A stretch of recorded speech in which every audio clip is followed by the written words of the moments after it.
So the study we're about to discuss was designed in 2017.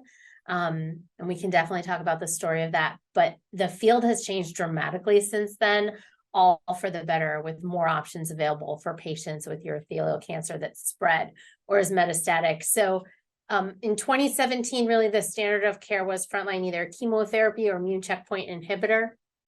Now we've switched to where standard of care is chemotherapy followed by maintenance immunotherapy or salvage immunotherapy typically. And then we have novel agents that have been approved since 2017, enfortumab vedotin and sacituzumab govitecan for bladder cancer, as well as erdafitinib for patients with FGFR alterations who fit the criteria for that drug.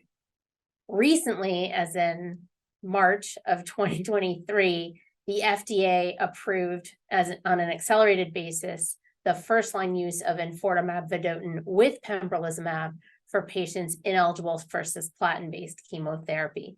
And that changes the field for us yet again.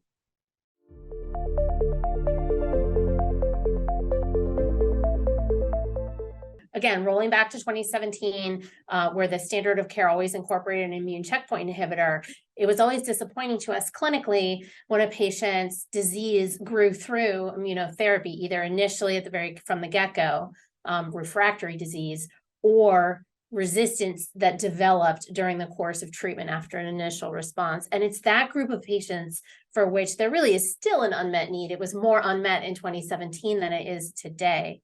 The concept behind this study, which was one developed with colleagues at the Van Andel Institute and Coriell Institute, and the trial was done with colleagues at Hopkins and USC. But the idea was that guadecitabine, which is a hypomethylating agent, again, this is an agent used mostly in hematologic malignancies, not used clinically in any solid tumors. But the idea is that this agent, through the hypomethylating activity that it leads to, would do two things.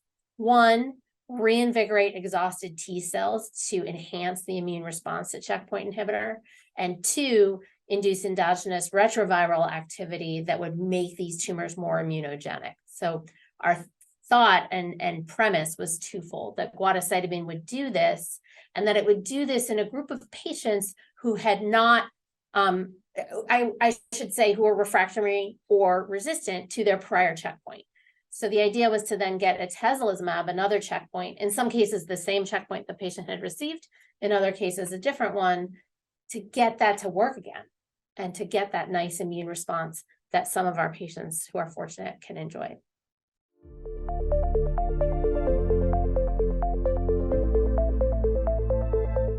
We were including patients who, again, had received a prior checkpoint inhibitor and whose disease had demonstrated growth through that, either, again, initially refractory or over time resistant disease.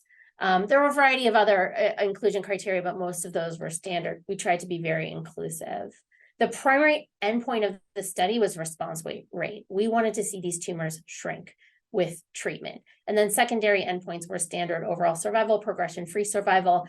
And this trial was funded by Stand Up to Cancer through their Genentech Catalyst mechanism, and as such had a really wide array of correlative studies built into it. And in fact, the paper in Clinical Cancer Research is really focused a lot more on what we learned from studying patients' tissue samples on this study.